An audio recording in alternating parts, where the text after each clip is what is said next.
اور نوح نے اپنے پروردگار کو پکارا اور کہا کہ پروردگار، میرا بیٹا بھی میرے گھر والوں میں ہے، تو اس کو بھی نجات دے، تیرا وعدہ سچا ہے اور تو بہترین حاکم ہے۔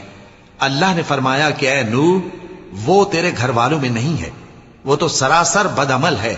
تو جس چیز کی تم کو حقیقت معلوم نہیں اس کے بارے میں مجھ سے درخواست ہی نہ کرو، اور میں تم کو نصیحت کرتا ہوں کہ نادان نہ بنو۔ نوح نے کہا پروردگار، میں تجھ سے پناہ مانگتا ہوں کہ ایسی چیز کی تجھ سے درخواست کروں جس کی حقیقت مجھے معلوم نہیں،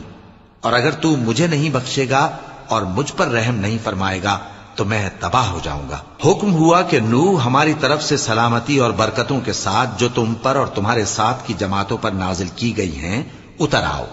اور کچھ اور جماعتیں ہوں گی جن کو ہم دنیا کے فوائد سے بہرہ مند کریں گے، پھر ان کو ہماری طرف سے عذاب علیم پہنچے گا۔ یہ حالات غیب کی خبروں میں